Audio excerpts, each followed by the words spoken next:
Good morning. How is everyone? We're going to conclude here with looking at Aristophanes' speech, and I may touch on a few elements of Alcibiades' speech because there's some interesting things, particularly very personal aspects of his actual relationship with Socrates, that instead of just talking in the abstract about relationships, we really see it play out in that. But the speech of Aristophanes, this is really perhaps the most famous speech in the Symposium next to Socrates.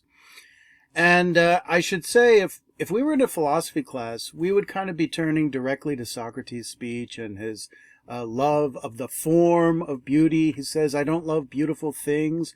I love beauty in itself for its own sake, this thing that seems to transcend beautiful things. Every beautiful thing participates in beauty. If this thing is beautiful, and that thing's beautiful, and the next thing, there must be a thing called beauty that they're all participating in above and beyond the physical manifestation of those things.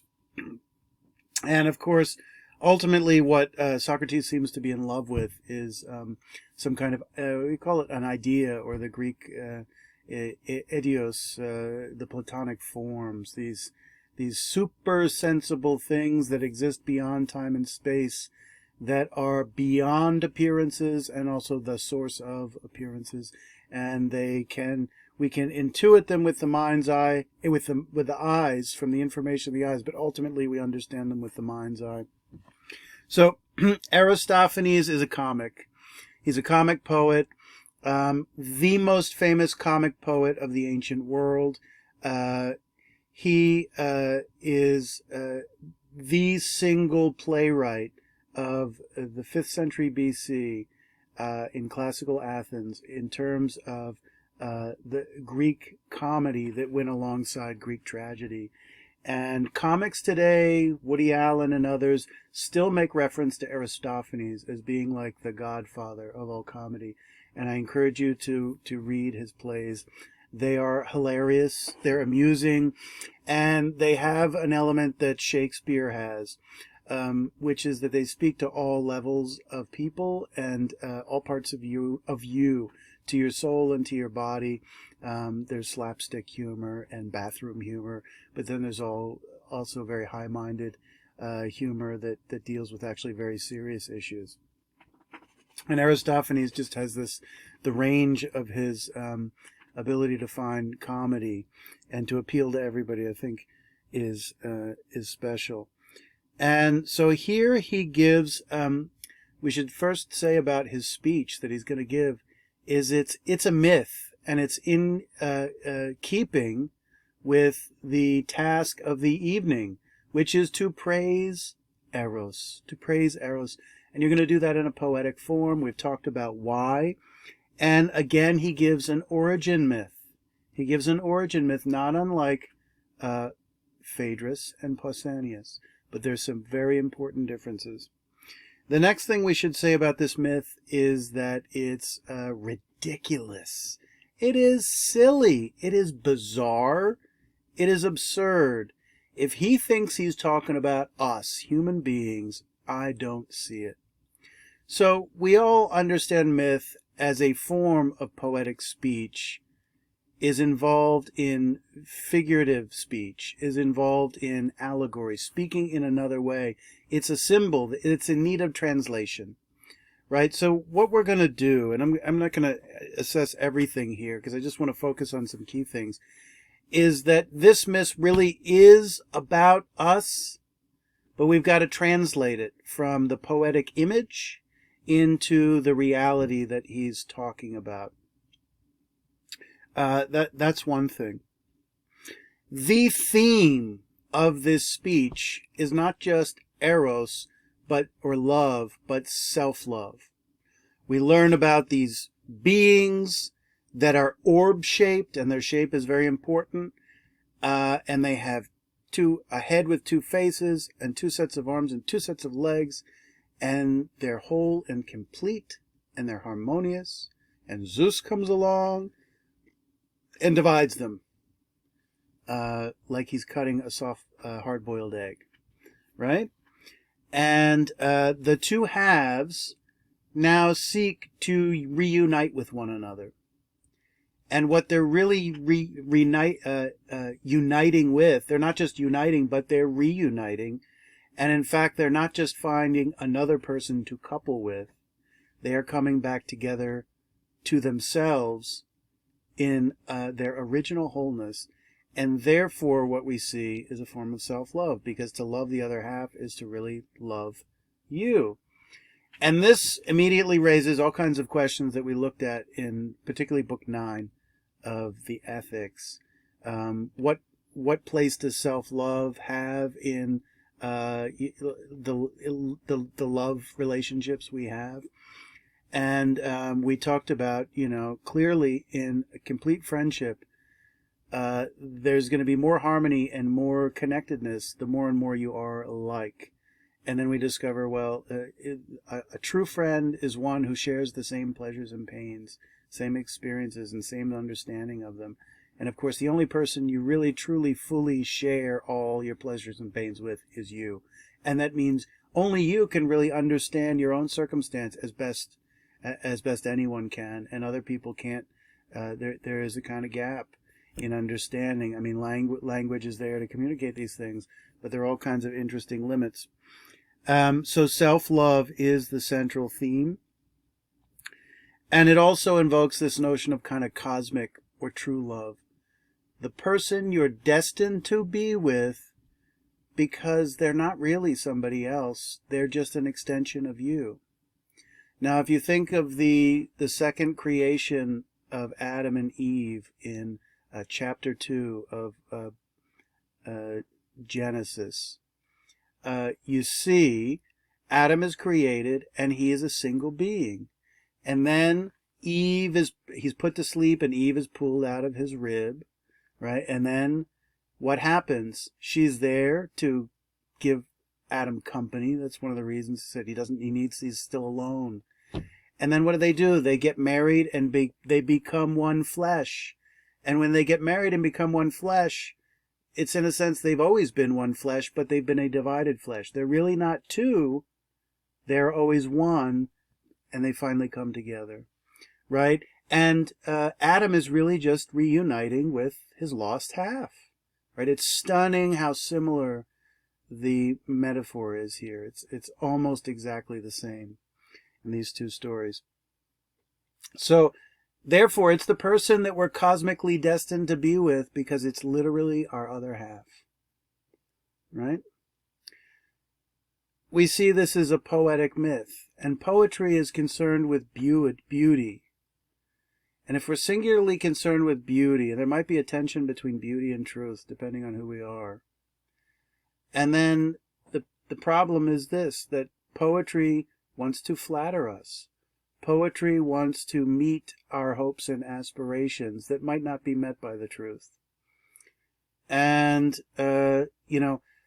this myth is the source of so much great romantic poetry, stoking this concept of the other cosmic person out there who is your other half, right? But is this in any way reality? Is this anything what real relationships are like? It's a beatific image, right? And I suppose if it were true, then when we found that other half, we would experience the greatest harmony and happiness that is possible, right? But the problem is this. Well, let's be blunt up front. It's not true, right? And there's many complications and problems as to why. When we're young, I think many of us believe in this notion that there is a cosmic destiny with someone. And then as you grow older, and particularly after relationships end, and you discover their temporality, that they're not forever, and that in fact that person, what's one of the claims behind finding your other half? That other real person is really just you. They're just like you. They're exactly what you expect them to be. And of course, in being with people, you discover that that's not the case. You actually discover you're with a distinct person. And the more you're with them, the more you realize how they're distinct from you, and the greater challenge that potentially has, right? So, the more we're with a person, the more we actually tend to find out that we're not like one another in certain particular ways as we discover ourselves in new situations. And then the other thing that this notion of seeking our other half is, particularly when we're young, we have a kind of ideal. I mean, maybe we never completely lose this ideal, but it's particularly strong with the young and actually problematic, I think, when we're young, which is that we have this powerful ideal of what we envision as our true mate, as our true kind of partner in life, and so on and so forth. And we paint that picture in our mind's eye based on our own desires and our own experiences. And of course, when we meet someone and we're young, we project that image onto them, and typically we're rudely awakened to discover that that's not them, and that's really our imagination at work, right? And very often people have a trouble seeing the distinction between the other person and the imaginative projection that they placed on them. And of course that's another form of a rude awakening, right? So that is really crucial, because there's a beautiful image of cosmic love here, but the fact that that's being highlighted actually starts to make us think and question that whole concept of cosmic love. And when we start to look at the reality, we realize that there is not this possibility of this type of connection, at least not in this way. And that underneath this beautiful image, such as it is actually something very desolate and very solitary and potentially very dark, especially if we look at some of the implications. I mean, Zeus has divided these beings and so on. And he even talks about he's going to have to divide them again. And then there's even questions of whether, when he divides them, like, do both of them survive? Right? I mean, is it possible that when he cuts them, one half survives, and it spends its time running around looking for its other half, but never finds it? Right? Never finds it. And yet when it finds things, it finds others, it believes it's seeing its other half. That sounds like real life. Right? And then there's a last disturbing feature connected with perhaps the darker reality underneath this really exalted image and comic and bizarre image of love, which is that it is in a mythic form, but the myth does not explain the origins of Eros like the first two speeches we looked at. In fact, Aristophanes has completely subordinated Eros as a means to an end, which is the reuniting of the two halves into completeness or wholeness. Completeness and wholeness. Boy, that should sound familiar. That should sound like Aristotle. Maybe one of his friend relationship is the thing that can complete us and give us happiness. Remember he said, even if we had everything else, no man would not want to also have friends. Life wouldn't be living if they didn't have friends. And so his topic is not Eros and the origins of Eros. His topic is the origin of the human being as it's understood today, how we came to be. Right? But there's a problem with that. He says the first line, he says, first you must learn what human nature was in the beginning and what has happened to it since. And what has happened to it since? Well, let's think about it. What was human nature in the beginning? For him, he claims, and we'll look at a brief video in a moment to clarify this, these orbs-like beings that were descended from the planetary gods and the Olympian gods. So the Greeks, pagan religion, they understood the planets and the stars and the sun as deities, right? I mean, that's not uncommon in most non-Christian, non-three monotheistic religions. In fact, that was par for the course, right? And Greek religion was really in many ways derivative of Mesopotamian religion and so on. And the problem is, this is not, let's look at it. Is this human nature? No, this is not what a human, this spherical being with the 4 arms and the 4 legs and the head with 2 faces. This is a bizarre creature. This is nothing like a human being at all, right? In fact, it's not us. Particularly, this spherical being is strange. It's rather alien and unearthly, because the heavens, the stars, they are divinities, right? The sphere that they're made from signifies that divinity, and signifies a wholeness, a self-sufficiency that human beings don't have never had, right? We were born dependent, but we were born not only dependent on others, but not able to fully connect because of the boundaries and differences between people.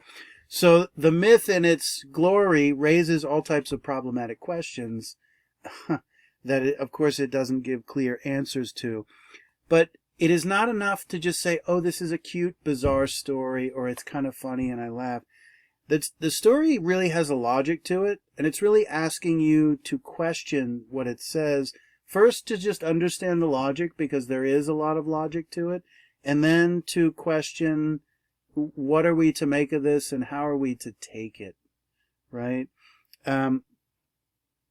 Okay.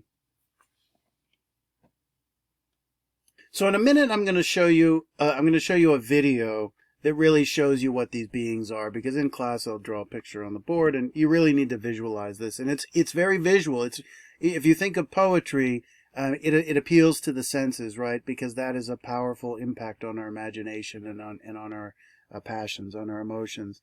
So he is, in this dialogue, it is perhaps the most graphic in terms of really depicting palpable physical things rather than things of the soul. But of course, all of this physical stuff is really a metaphor for souls, right? It's not about bodies coming together for Plato and Aristotle and Socrates.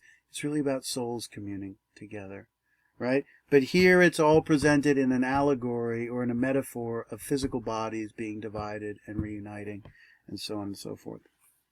So he says, first you must learn what human nature was in the beginning and what it has happened to it since, because long ago our nature was not what it is now, but very different. Perhaps so different it's not human nature at all. But let's focus here. Human nature. What is Eros really, if we move away from the kind of divine understanding of Eros? Eros is a component of human nature, and particularly it's an aspect of human nature rather than animals. Because animals have impulses and instincts and obviously sexual desire.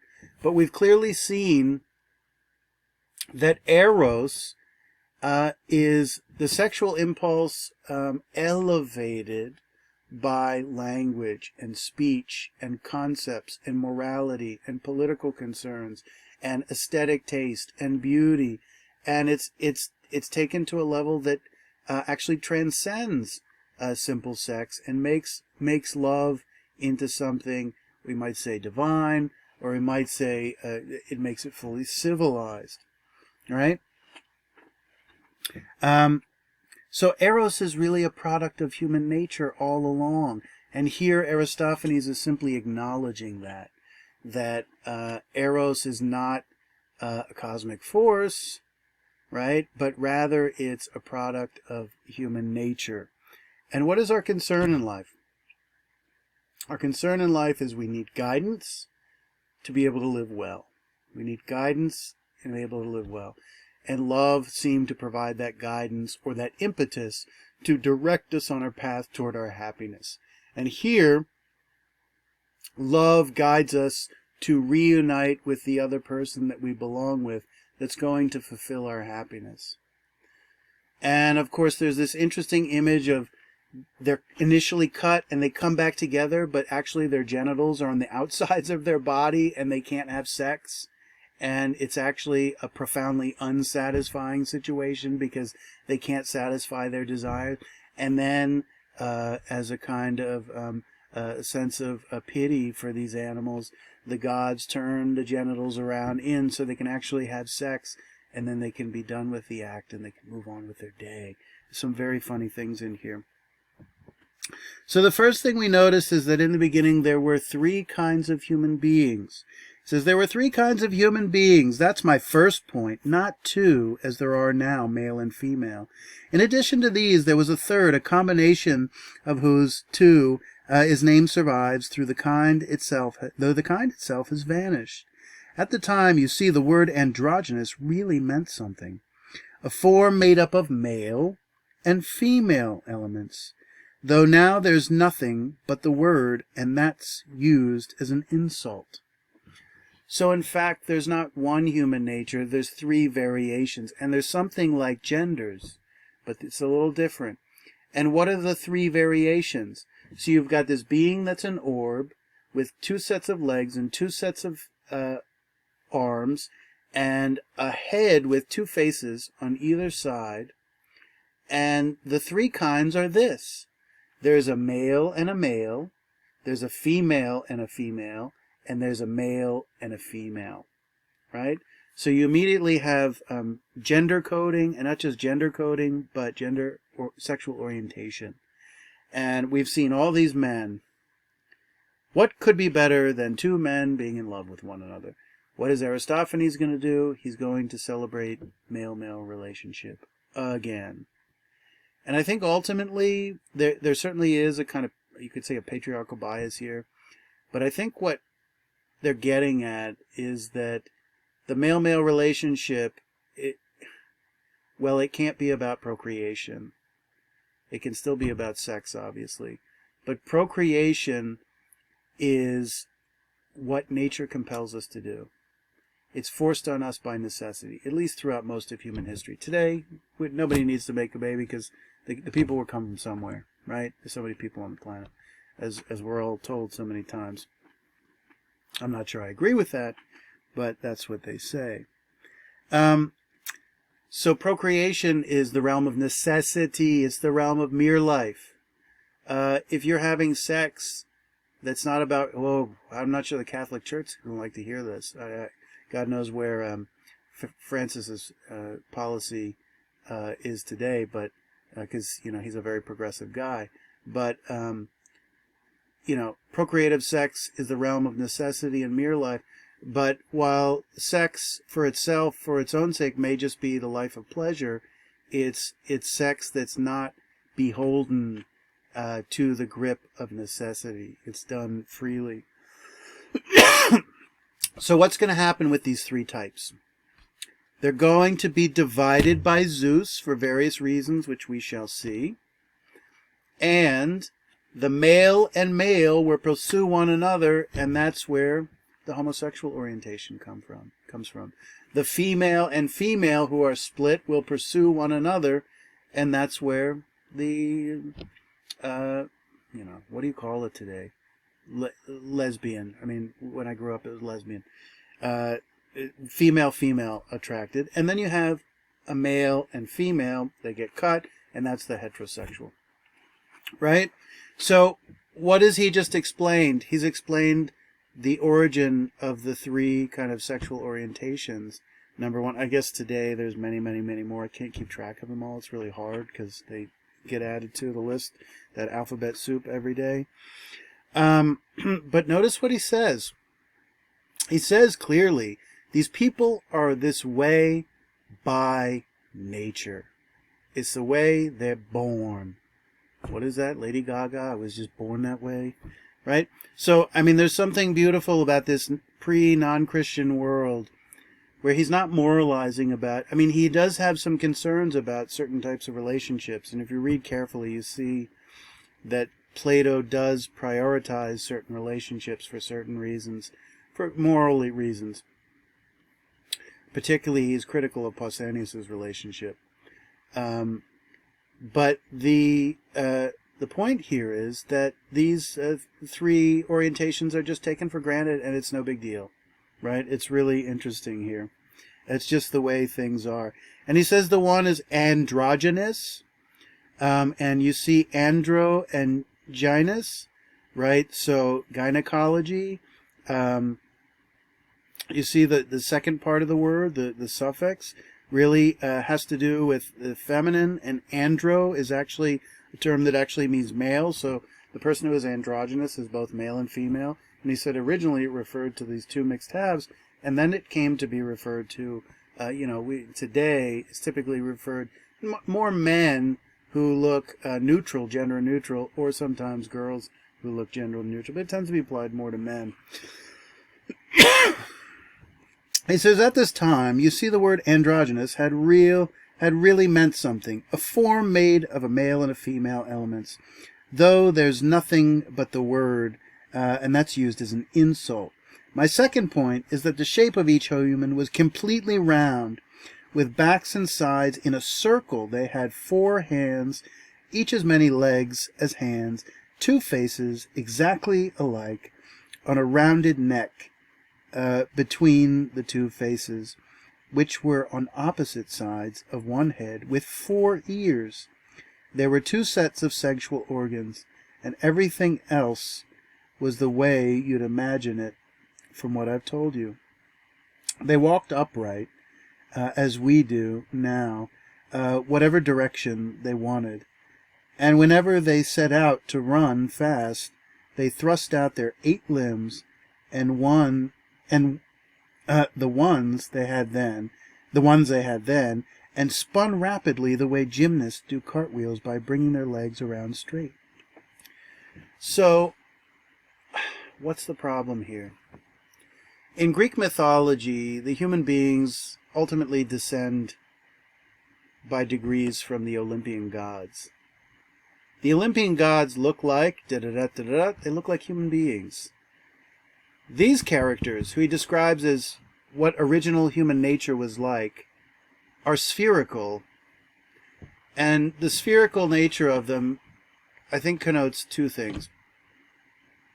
The first is what we've established, wholeness. They are complete. The sphere, the circle, is a symbol of wholeness and harmony, completeness. Right? Everything is kind of in its place. All the parts are there and they're fixed. It's going to make them powerful compared to the gods. Zeus looks like a human being like us, and we look just like him. These characters do not look like their parents. They do not look like the Olympian gods. In fact, they look like a mixture of the Olympian gods, synthesis of the, or hybrid of the Olympian gods and the planets, which were also under the moon, the stars, also understood, the sun, also understood as gods, right? They are the result of, a genetic experiment gone wrong on Dr. Moreau's island or something like that. So it seems to be only natural that they later on have a conflict with the tyrant, Zeus. Zeus acts like a tyrant. He is a tyrant. He's a king, but he acts like a dictator a lot of the time. And then notice how they walk. Sometimes they just walk along, right, like that. But sometimes when they go really fast, they spin head over heels like a bowling ball with their legs going and arms going around. Now, if they went really fast doing that, what would they look like? I think what they'd look like is a planet rotating, and particularly they'd look like the planet Saturn, not going this way, but now going like this, right? So they seem to be replicating their kind of celestial origins in doing that.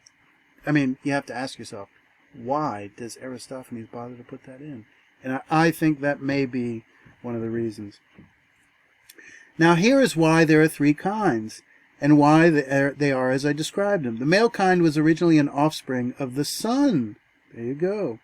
The female of the earth, and the one that combined both of the moon. Now, the male, the sun, right? The female, the earth. And the mixture is the moon. And notice the moon is clearly in 3rd place here. The sun is an original object. Earth is an original object. But when you think of the moon is the thing that has the sun projected on it, and it has no topography, right? The sun is a light source. The earth has, life on it.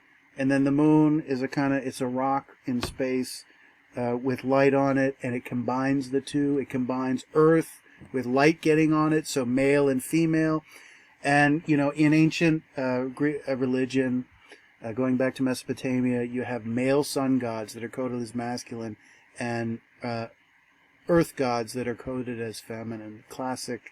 Many of you probably perhaps heard of that. So here the moon is the kind of synthesis or the hybrid of the two. And you notice it's derivative, and it's the least significant. The other two relationships are actually given priority. Because the moon shares in both. Here we go. They were spherical, and so was their motion, because they were like their parents in the sky. Their parents were the sky. And then you ask yourself, where did all these human elements actually come from? Where is Zeus in this story? Zeus, you know what Zeus is called in the Homeric tales?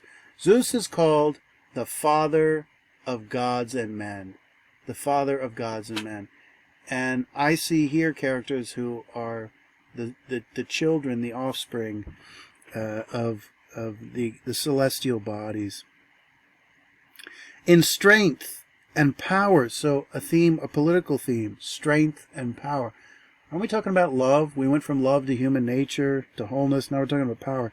In strength and powerful, therefore, they were terrible, and they had great ambitions. Well, I think anybody who has power has great ambitions, because you realize there's a lot of things you can do with your power. And ambition is like one of the great themes of politics. Why were they so powerful? Here's a simple answer. They were whole. They were whole.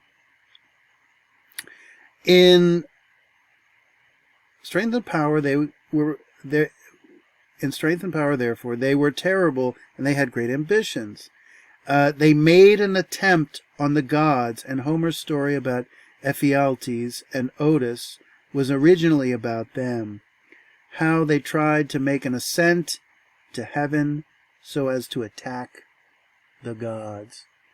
Well, this story sounds exactly like the Tower of Babel, in which the Babylonians sought to build a ziggurat up to the firmament of heavens. The sky was really a vault. It was like a dome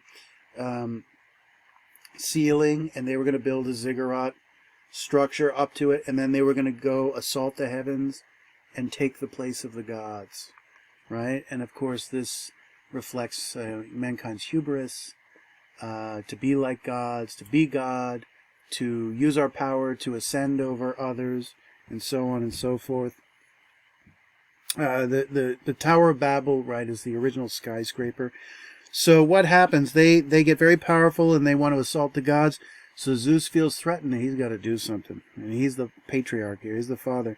Then Zeus and the other gods met in council to discuss what to do. This is a war, right? They're going to be on the verge of being attacked, so they meet in council, assembly. And they were sore perplexed. They couldn't but wipe the human race with thunderbolts and kill them all off, as they had along with the sacrifices, as they had with the giants, because that would wipe out the worship they receive, along with the sacrifices we human beings give. On the other hand, they couldn't let them run riot. At least, after a great effort, Zeus had an idea.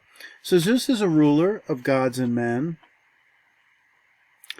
and we see that mankind is a problem because of their strength, because of their wholeness. And he says we need to put them in their place, but we can't just kill them. I don't know, a ruler would say we can't just kill our citizens because they make money and make the economy go and pay taxes, right? So he says we need their worship.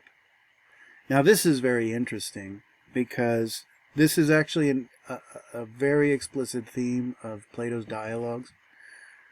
Who needs who more? Do we worship the gods because the gods need us, or because we need them? The classic answer is obviously gods are perfect, and we worship them because we need them, and they are rather indifferent to us. The claim here that Zeus needs worshippers is rather apocryphal, heretical, impious, we would say. So now that we have this picture here, and what is he going to do? He's going to cut them in half. Now that we have this picture, let's turn to the video, because this is really great. I mean, this really captures the comic element of this speech. Okay, so here we're going to see a great kind of animated characterization of what these creatures actually look like. They're us. Don't forget that. Constituted by the union of the male and the female, but now only the word androgynous is preserved, and that as a term of reproach.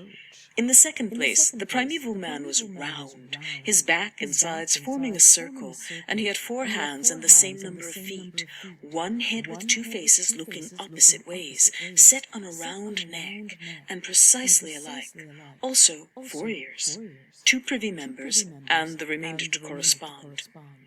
He could walk upright as men do now, backwards or forwards, as he pleased, and he could also roll over and over at a great pace, turning on his 4 hands and 4 feet, 8 in all, like tumblers going over and over with their legs in the air. This was when he wanted to run fast.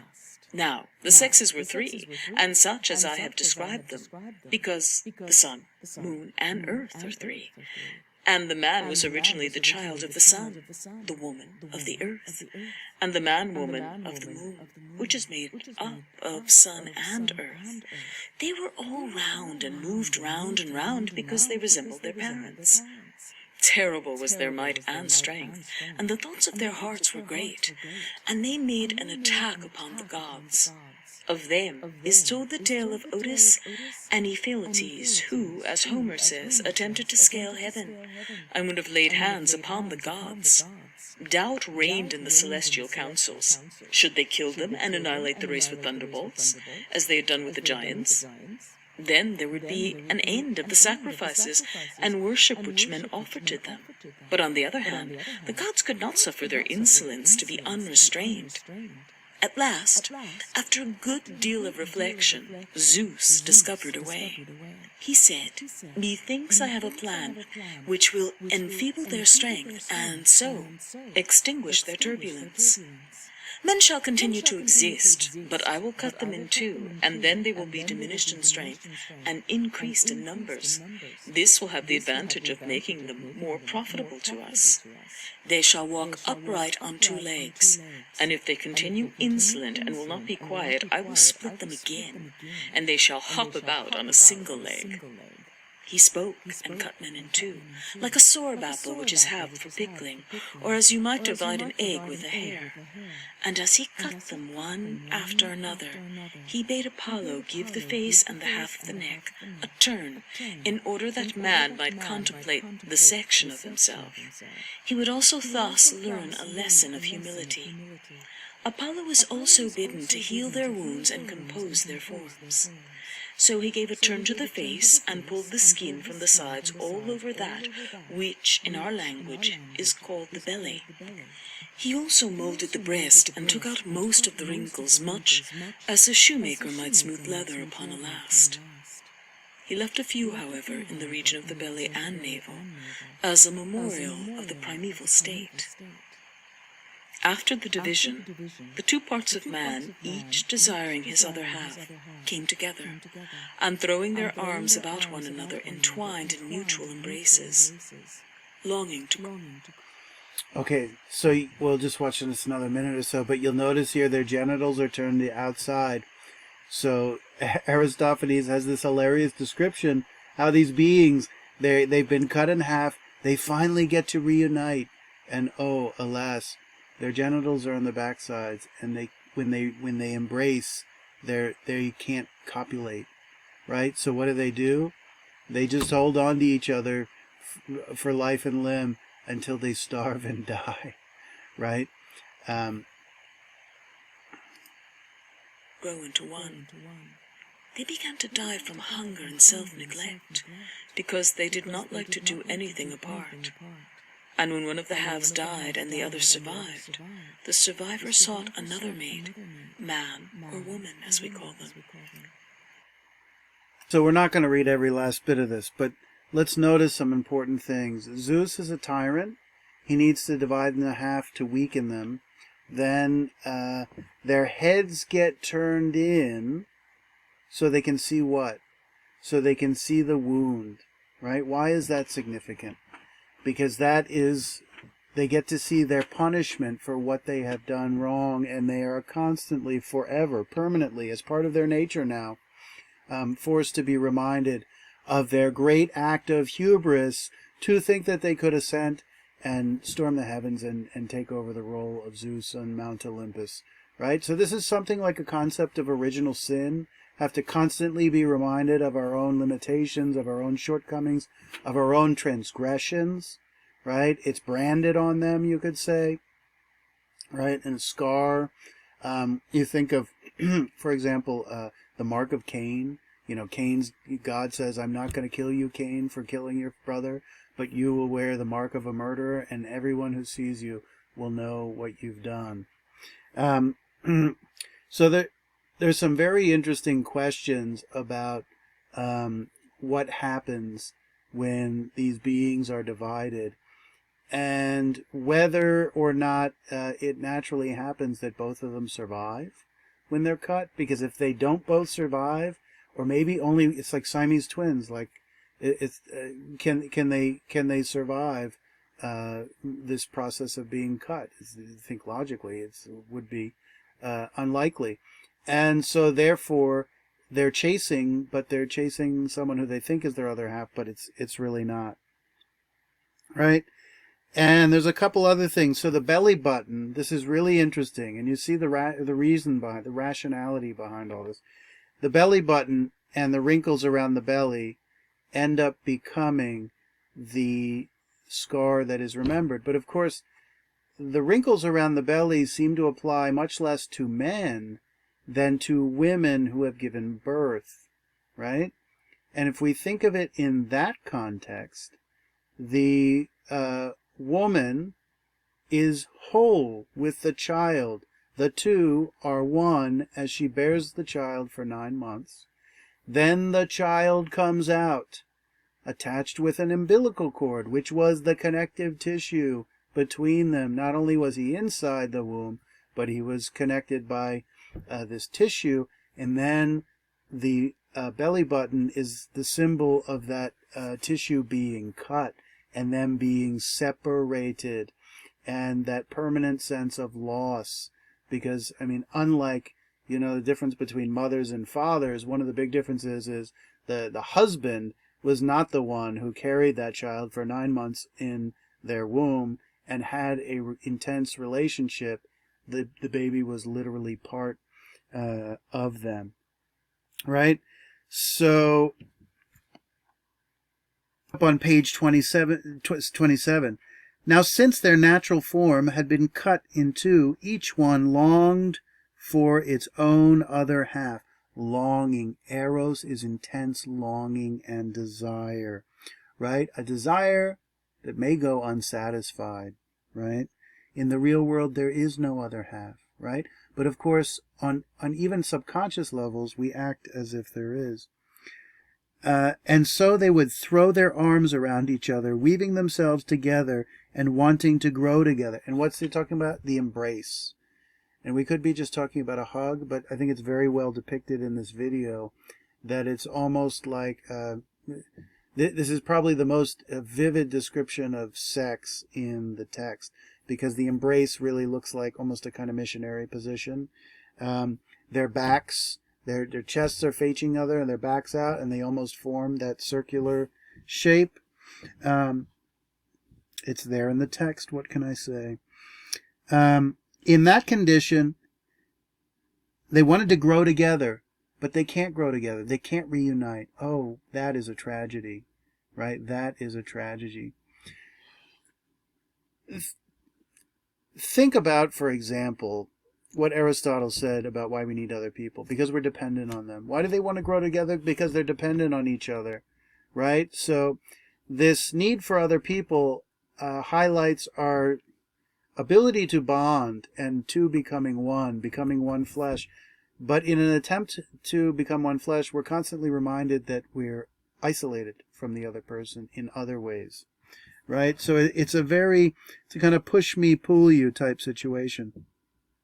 In that condition, they would die from hunger and general idleness because they would not do anything apart from each other. Here's the problem.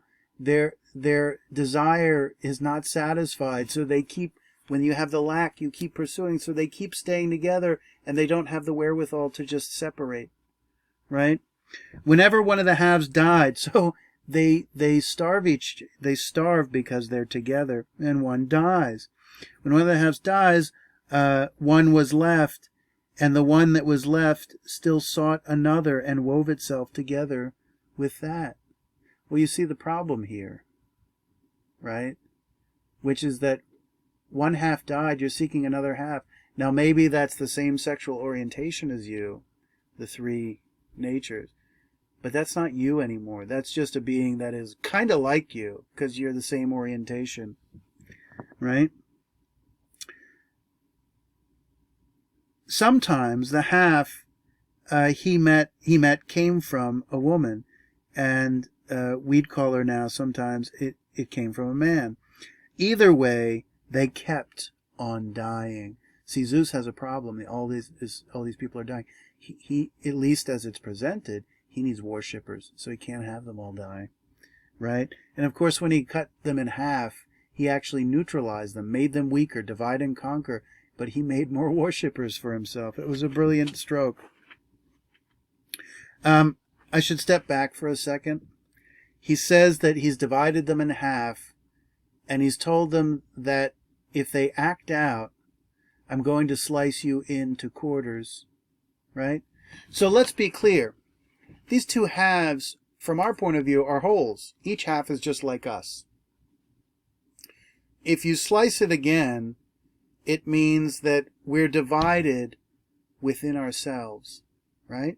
And I think what's being suggested here when he says he threatens to divide us again, this is all these are metaphors, obviously, right? But this is a metaphorical division within ourselves. Our own soul is set against itself. And we could simply think of that's the conflict between the reason and the passions, right? And that weakens us even further, because not only can we not unite with others, we can't even unite with ourselves, right? Aristotle, in speaking of that negative form of self-love, is essentially describing a human being who is in fundamental conflict with themselves over because of what they are and what they've done. We talked about the murderer who has to live with the murderer. Then Zeus, however, took pity on them and came up with another plan. He moved their genitals around to the front.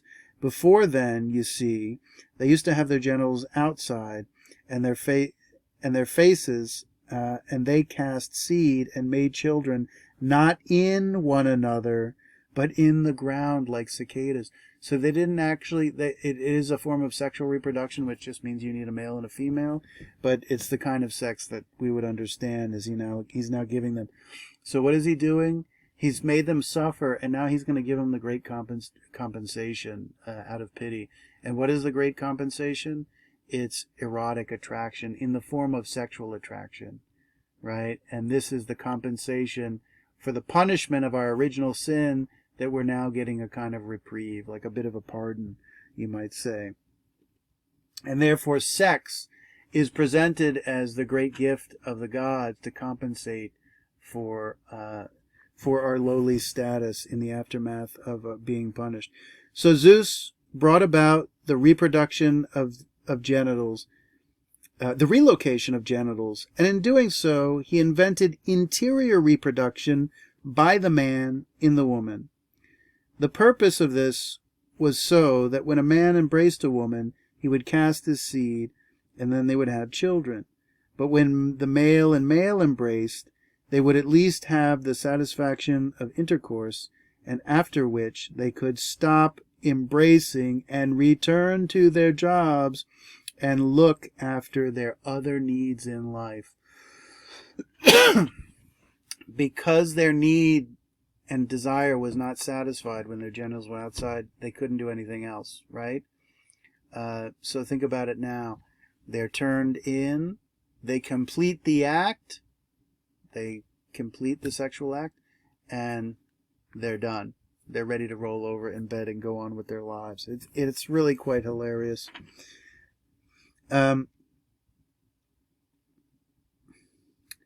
This then is the source of our desire to love each other, right? I mean, it's a beautiful image. This then is the source of our desire to love each other. Love is born into every human being. It calls back the halves of our original nature together. Our life consists of a quest to return to our original nature.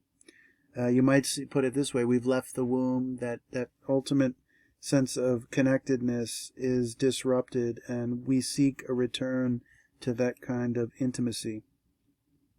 If this is all a metaphor for that. It tries to make one out of two and heal the wound of human nature.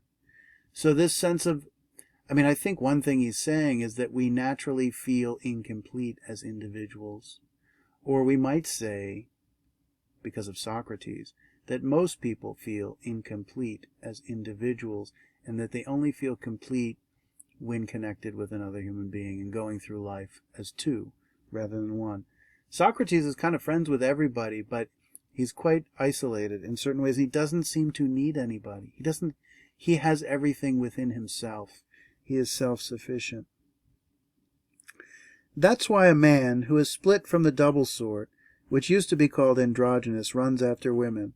Many lecherous men have come from this class. This is Pandemos. This is Aphrodite Pandemos, right? Vulgar love, common love.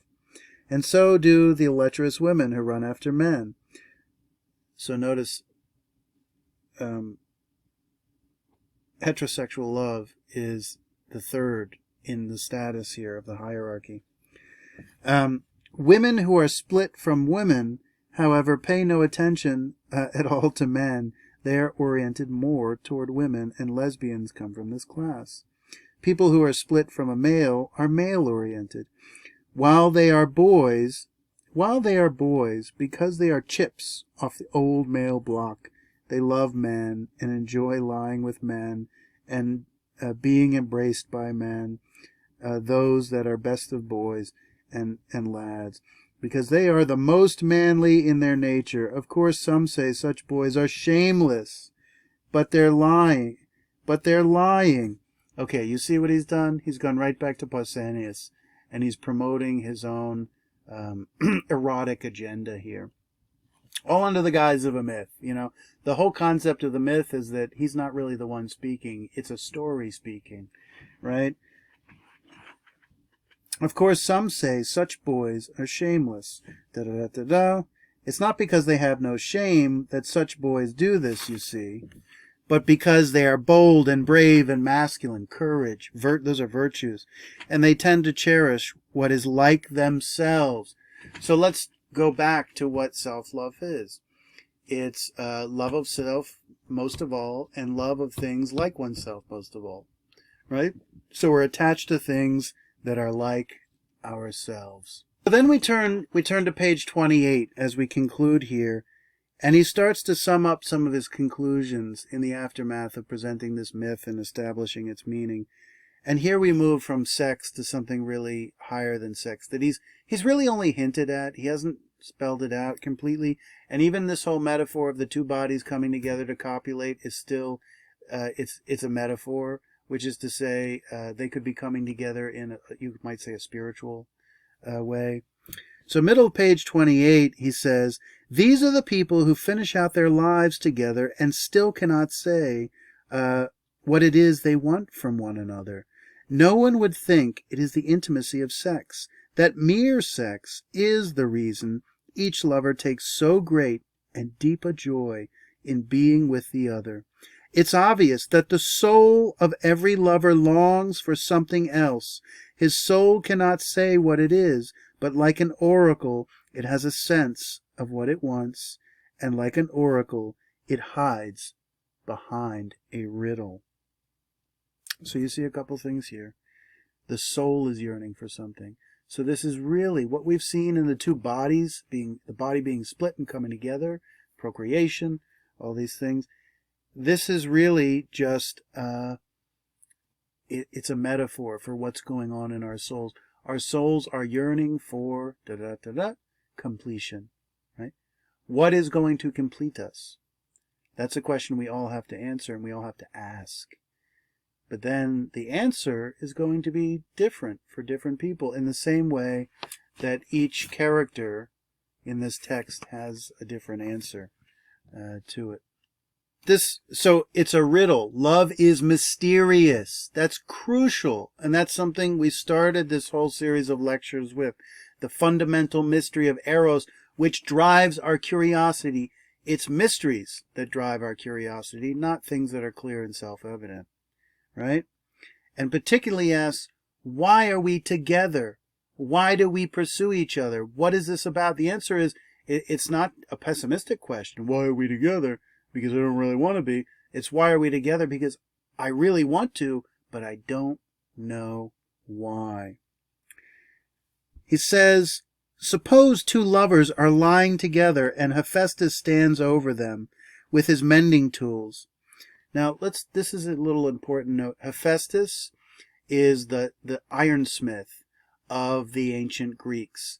And he's a very wise and crafty guy. He's very clever, but he suffered an injury and he's a cripple. And the interesting thing is he compensates for his injury with his craft, with his skill, with his tool making and his tool using. And here we are, a human being who has suffered this original sin-like wound by Zeus, and our life seems to be trying to compensate and overcome to heal the wound, right? So Hephaestus is always presented as this very sympathetic character and very much parallel to human beings in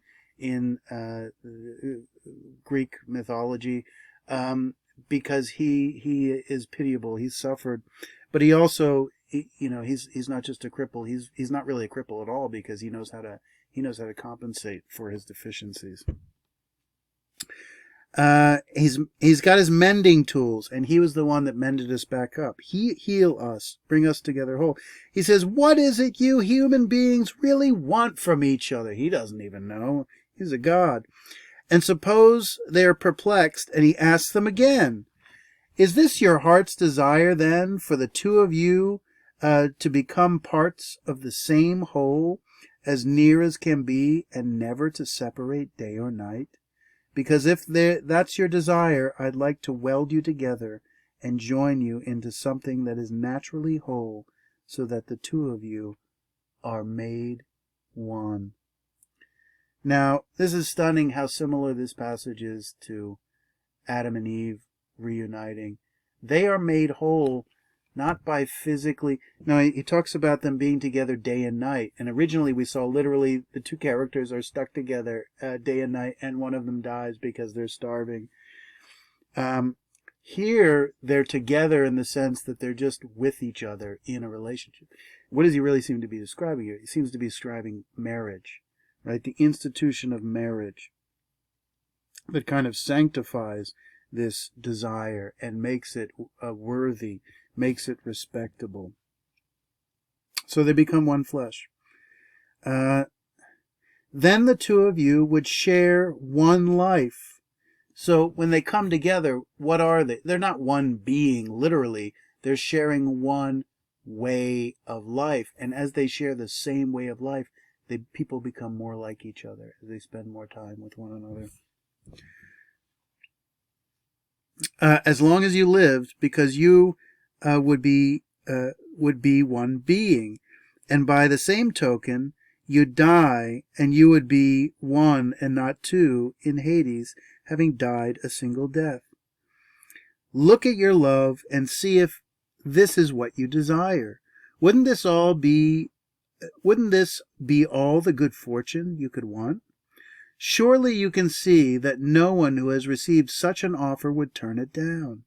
No one would find anything else that he wanted. Instead, everyone would think he had found out at last what he had always wanted, to come together and melt together with the one he loves, so that one person emerged from two. Why should this be so? This is Hephaestus speaking. It is because, as I said, we used to be complete wholes. Actually, I think this is now Aristophanes. Why should this be so? It is because, as I said, we used to be complete wholes in our original nature. So this is important. Our original nature is whole. Our actual current nature is not whole. We're divided, right? That seems to be a fundamental element of human beings. It means we're not self-sufficient. It means we reach out and need other people. And he says, and now love, or Eros, is the name for the pursuit of wholeness, for our desire to be complete, right? And complete is synonymous with happiness. And it seems like the only way a human being can really be complete is with the assistance of another. So let's actually conclude and tie this up by connecting something from Aristophanes' speech to Socrates' speech.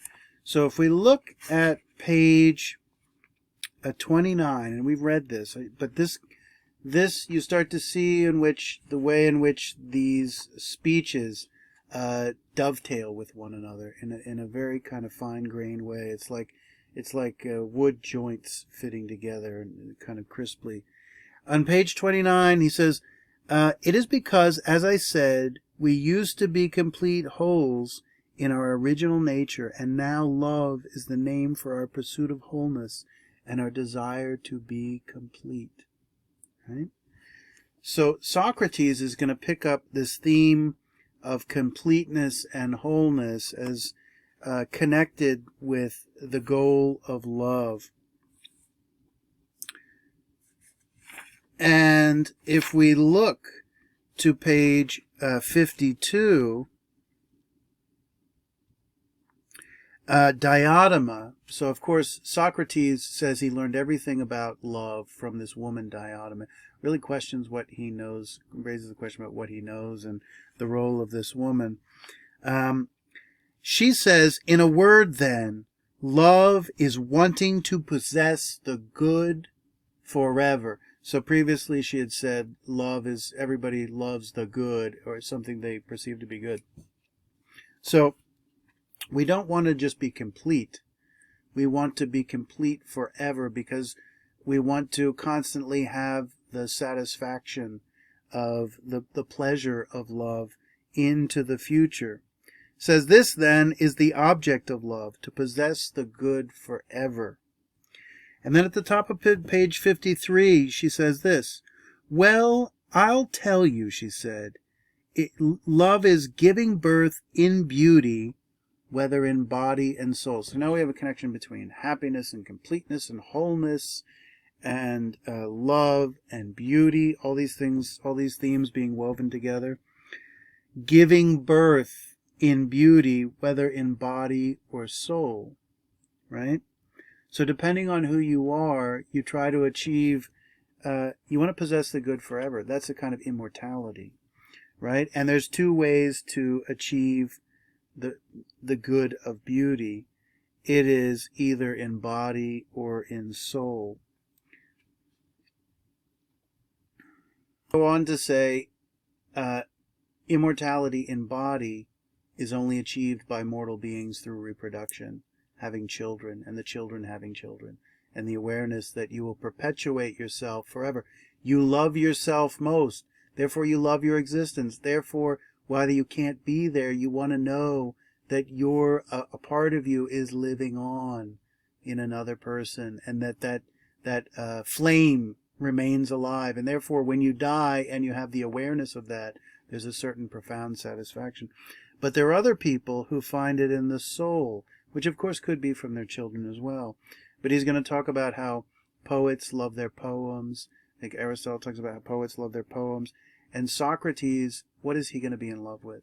He's going to be in love with the forms, these unchanging universals of the cosmos. So what he is going to love is not something transient and not something fleeting, something mortal, something that fluctuates. He's going to love something that is always and ever. And when he's loved it and he knows what it is, when he dies, in a sense, he knows he's had the kind of ultimate experience. And Diotima says this: pregnancy, reproduction, this is an immortal thing for a mortal animal to do, and it cannot occur in anything that is out of harmony, but ugliness is out of harmony with all that is godly. Beauty, however, is in harmony with the divine. So an argument can be made that in fact all of Aristotle's discussion of friendship and love actually turns out to center in and to hone in on self-love. And that self-love is really the primary form of love. And of course it's not a narcissistic love, and we've talked about that, and we can't go into the detail now.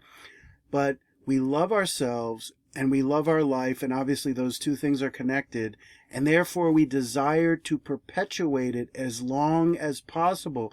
We desire to perpetuate the pleasure, the joy of life, the jouissance, as the French say, of life, the joie de vivre, right? So immortality and our desire for an immortality, I think Plato and Aristotle are really presenting now as a consequence of our self-love and our desire to perpetuate ourselves into the future. And he ultimately says there's two primary ways to do this. And we might go back to Pausanias. Remember, there's two Eroses from two mothers, one heavenly and one earthly, one dealing with the soul and another love dealing with the body, which ostensibly is sex, right? And on page 56, Diotima says this: now some people are pregnant in body, because remember, love gives birth to beauty. So there's now this whole metaphor of giving birth, reproduction, literally to reproduce yourself into the future so that your self-love can perpetuate itself, or that out of self-love you have the impulse to perpetuate yourself. Socrates is a man. He will not be pregnant in body, he will be pregnant in soul, in mind. And what does he produce? He produces ideas, right? Very funny for a moment here. Socrates very often said, apparently, historically speaking, his mother was a midwife, right? Someone who assists in giving birth to other women. Socrates says, I am nothing but a midwife. In conversations with other people, I ask them questions. I don't give them my answers. I ask them and put them on the spot. And I'm a midwife. I facilitate other people's thinking. I facilitate other people's ideas being born in their heads. This is very interesting. Why are these texts so complicated for the reader? Why are they not self-evident? Because the only way you truly understand something, the only way you truly gain wisdom, is for you to have reached the conclusion on your own. Socrates is our midwife here. He is facilitating us thinking through and reaching our own conclusions. And so let's continue. Now, some people are pregnant in body, and for this reason turn more to women and pursue love in that way, providing themselves through childbirth with immortality and remembrance and happiness, as they think for all time to come, while others are pregnant in soul. So right as he's about to talk about people who seek immortality through children, then he cuts that off and talks about people who are pregnant in soul. And let's be clear, I mean, Plato, it's a mixture here, a way he's been interpreted historically, but this immortality of the soul, Socrates sees as superior. And the way we achieve immortality of the soul is through products of the soul that we create that then persist in time, right? And we need only think of Socrates' life. What his life really consisted of was a life of thought, a life of the soul, a life of the mind, if you will. And Plato memorializes and makes immortal in the way that we can make immortal through the mortal world, the life of Socrates. And Socrates lives on now, and what's the real part of him? The part of the soul lives on in these texts. And how do we see his soul? In conversation, right? Because what does the soul do? It, among others, produces thoughts, produces conversation. It's interesting, in Rousseau's Confessions, Rousseau we'll look at in the second discourse, the Confessions is actually autobiography. And without going into detail, in that text, he insinuates that his true self actually exists as that book, more so than the physical person who had existed, because now that he's dead, all that remains of him is a book. And in the opening scenes of the confession, it's actually a kind of someone who has died and arrived at the pearly gates and is being judged both by God but also by history and in his legacy. And he comes before God with himself and his book, which is the Confessions, in hand. And of course, God doesn't need the Confessions because God has seen his whole life from beginning to end. He doesn't need to see what Rousseau said about it. But the point is, the real Rousseau exists on in a product, a work of the soul. He becomes immortal through his book, right? And Eros, one of the themes of the symposium here is ambition, right? Eros is connected with this erotic, ambitious drive to be remembered because of the pleasure of life and to perpetuate it into the future. So then he says, Diotima says, because Socrates doesn't know anything about love himself except through Diotima for some reason, on top of page 57, in my view, you see, when he makes contact with something beautiful, this is a lover of the soul, and keeps company with him, he conceives and gives birth to what he has been carrying inside him for a long time. Well, the man has not. So you see the whole male kind of masculine or patriarchal focus here. Really what's being talked about is the creative power of men. Women have the creative power, and this is a Greek stereotype. It's a stereotype of the ancient world that we're just going to have to, we can disagree with, but I'm trying to explain the text. Women are creative with their bodies, but men are creative with their souls, right? And I don't think this is a negative stereotype of men or women or trying to put women down.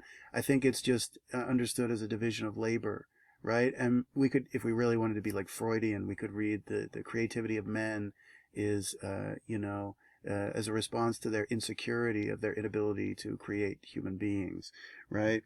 And if you look, if you are in a family and you see the mother's relationship compared to the father's relationship with children, it's not that they're unequal necessarily, but they are fundamentally different because of the origin of the child in the mother. Of course, today we can transcend all that. We can make kids in test tubes, and we can all, and men can have babies. It's like so. Nature has been transcended today. So all this we've been saying here doesn't mean anything anymore, right? And whether they are together or apart, he remembers the beauty, and in common with him, he nurtures the newborn. Now, the newborn is a thought in the soul or in the mind. It's not a physical being, right? There's a metaphor. Is this all metaphorical? In the same way, all of Aristophanes' speech, this is really an extension of Aristophanes' speech, because when the two halves come together, what do? They produce a child. But when it's something that can't produce a child, what do? They produce works of the soul. And actually, I think, remember what Zeus did? He divided us one time, and he said, if you're all bad, because he's the father, I'm going to divide you all again.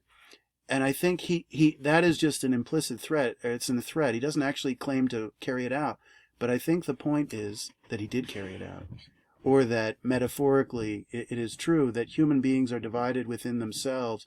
And when people pursue the object of their desire, they're trying as an individual to become whole because their soul is rent in at least two. And in the process of becoming whole, they give birth to objects of the soul, or that is the thing that helps make them whole.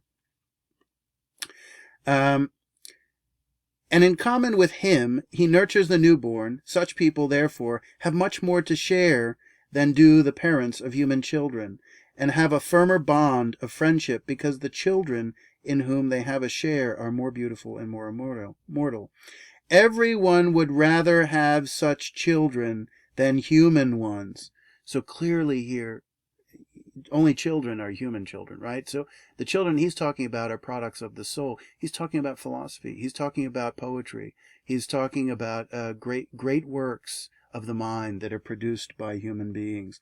And this being the highest form of progeny of the human being, because the soul is superior to the body. It's really a simple symmetrical argument, right? Everyone would rather have such children than human ones, and would look up to Homer, Hesiod, and the other good poets with envy and admiration for the offspring that they have left behind. Now think about how this relates to Socrates and Plato. Socrates, I think, had an awareness in his own life that he was being memorialized. There are three Socratic writers who actually write about the life of Socrates, and it's Plato who's given the highest place of honors, and just so. But few people know that there were actually three people who wrote Socratic dialogues, Xenophon being the second most important. And Plato himself is trying to leave behind works, poetic works, that are remembered for all time. And here we are, 2,500 years later, reading this work with the same degree of curiosity and mystery and intrigue that at the time that this was written. So let me start. Everyone would rather have such children than human ones, and would look up to Homer, Hesiod, and the other good poets with envy and admiration for the offspring they have left behind. Offspring which, because they are immortal themselves, provide their parents with immortal glory and remembrance. Right? This whole theme of immortality goes back to a basic question that Aristotle was asking about the duration necessary for happiness. He said basically a complete life was necessary for happiness, and by which he meant something very simple. He said that it's the totality of the boundaries of your adult life, and you have to live to a fairly old age to achieve it. He said, at some point, do we need to concern ourselves with the happiness of our children and how that impacts us? Remember that. And his answer was no. But look at the types of children we're talking about. We're not just talking about the happiness of biological children. We're talking about the projection of children that are the products of the mind carrying on into the future. Now, if those children carry on at all into the future, there was something special about them, right? And of course, the problem with our own children is, they come from us, but that doesn't necessarily mean they're going to be good, right? If a work of art is remembered for all time, clearly there was something in it, by definition, that was memorable. Right, so perhaps Aristotle wasn't telling the whole story, and of course we can't know whether we're going to be remembered, but some people have a better, let's take, for example, when Picasso died, do you think he had some inkling as to his historical impact for the 20th century art? Absolutely, he did. And this is talking about a very rare type of person.